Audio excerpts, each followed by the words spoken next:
I'm also fine, Mr. Chisala. First, I'm Hamis Jayara from Simba Fans TV, and Okay. you can introduce yourself, of course, everyone to know your name and also where you come from. Yes. Okay. Okay. My name is Achisala Kaunda. The Kaunda that was attached to the former president of Zambia. Yeah. That's the Kaunda I'm talking about. Yeah. I stay in Zambia. I'm a football fan. I'm a football agent. Also related to Rally Bwalya, who used to play Simba. Yes. Okay, thank you. And concerning, I need to talk with you a lot of things about football, and also I need to talk a lot of things about your uncle Rally Bwalya. So we can start now. Okay. Yeah, how was the life of Rally Bwalya in Amazulu? How was the life? Well, I think when Larry went there, you might have realized that he got there, and obviously there was time for him to try and adapt to a new culture, a new playing style, and it took him a bit of some time for him to obviously adapt to a different culture in a different country. But immediately he got going, he then had a muscle injury, which obviously kept him on the sideline for a long time. And like any other player would respond, it's frustrating. You go to a new club, then you have this injury. So he was out of the team for a long time as he was recovering. But also in the process, Amazulu as a team was not doing well at the time. So they were also transitioning from one coach to the other. And when he came back, he started playing some games under Roman Foltz, who had just been appointed at Amazulu, and he put in a string of good performances. And I think the first it's worth noting that the first point that Roman Foltz ever got in South Africa was when Larry scored a winning goal. So Larry is the guy that scored the winning goal, and the first point, the winning point that Roman Foltz got was because of Rally Bwalya's contribution to Amazulu. But obviously then a lot of things changed, a lot of things happened. Amazulu couldn't put up a few good performances, and again they transitioned to another manager who also had a lot of faith in Larry. Larry started playing, but again he got injured. He had a wrist injury that also was contributing to his discomfort. And I think last year Amazulu really was transitioning from one coach to the other, and it was very difficult for any other player to actually, put their authority on the game. So last year was one of those seasons that I feel Larry didn't play at the level that we know him to be capable of playing. So that is what happened at Amazulu, basically in summary last year. Rally Bwalya, what does he miss the lot when he was at Simba Sports Club? You see, the thing about Tanzania is that the people in Tanzania are more or less like the Zambians. We are very friendly people. I came to Tanzania, I've been to Tanzania several times. When I'm there, I don't have to be afraid at anything. I feel like I'm welcome. And I think that family, that unity where you have got Simba fans rallying behind you, you've got the executive believing in you, you've got all the people in all angles that really support you and make your job easier. I think is one of the things that he might have missed, In South Africa, it's a little bit different.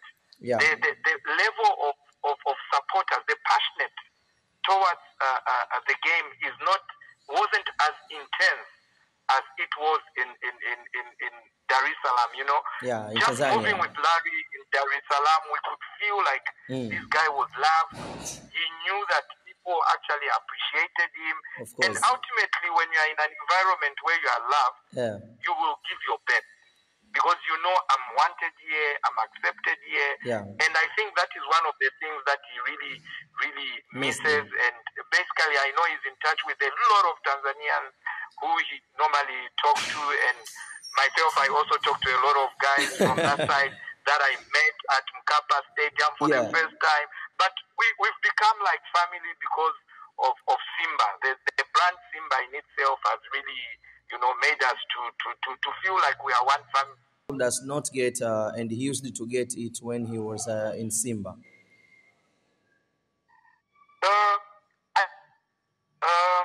I will be a little bit naughty here because I'm also giving my personal opinion and analysis. When he was at Simba, he had the privilege of playing with a lot of good players that were assembled by Simba. So you had people like Cletus Chama at one point. There was Mukude. There was all those big players that could perform at the very, very high level.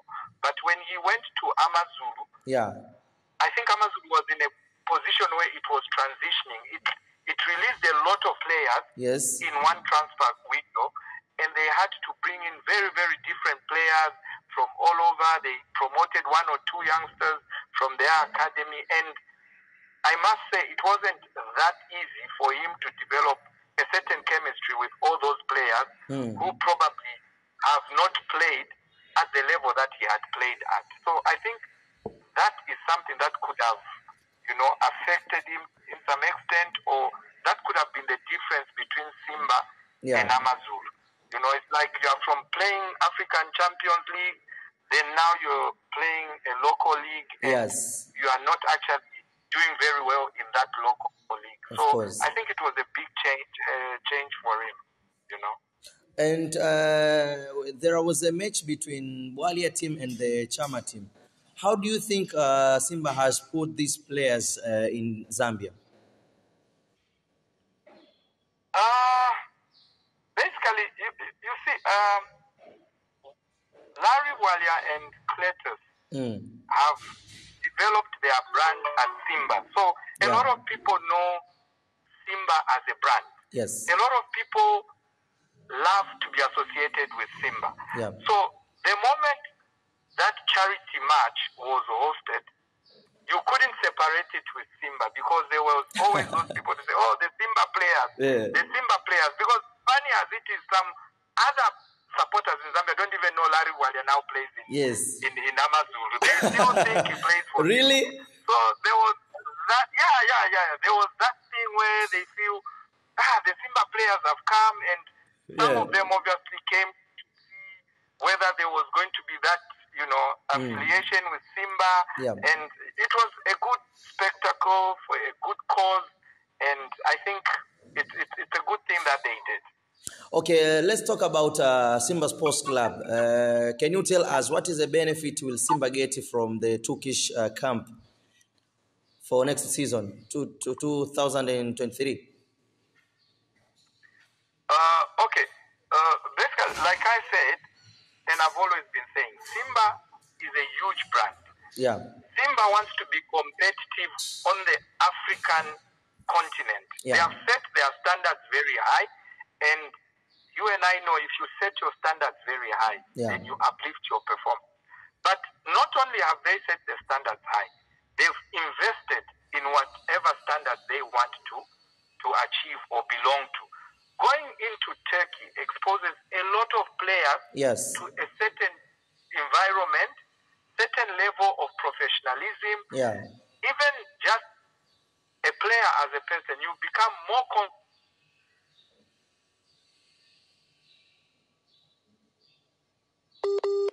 certain. So I think just to answer your question, myself in my profession, I go to the highest level where I've got a conference with all the practitioners in my field at national level. It always builds me and makes me perform better because I'm exposed to certain things that I may have not known before attending that. So I think the camp in itself says a lot about their ambition. Yeah. It says a lot about the club and the size. And I think it's a big thing. It will be able to expose players. The moment they come on the African soil and they are told you are going to play in South Africa in Joburg, it's not something that will phase them when they get to Joburg, because they've been through all those environments. They've been to a better Yes. structured place. And I think that helps a lot in terms of the players, in terms of the team also bonding together. Okay, and I think we're going to finish this. What advice do you have for Simba Sports Club to consider in this preseason?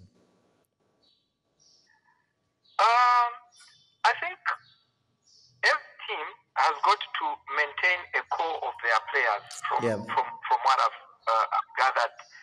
A lot of changes usually disrupt the flow in terms of progress. Yes. And I think Simba have got good people that are managing the technical bench. Yes. You know, I was so pleased last season to see our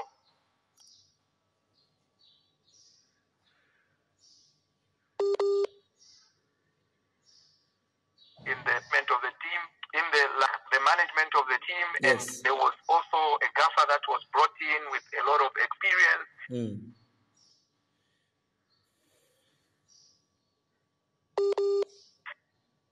To keep and the ability to keep that group together, I think Simba will do quite well, you know.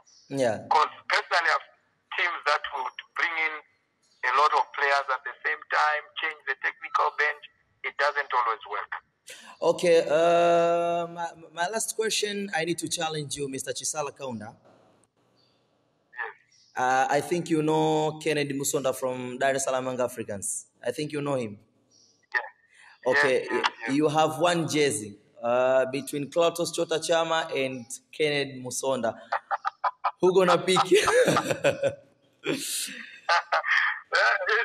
know, that one it's an unfair question because you know Clatous is on another level. Yes. Clatous introduced a lot of Zambians to know and love Simba. Yes.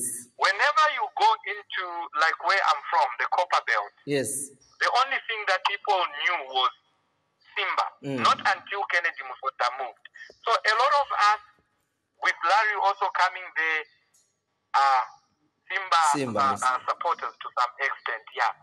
So when you say Clatous and Kennedy, yes, I have a few of Clatous Simba jerseys. I wouldn't mind adding another collection to it.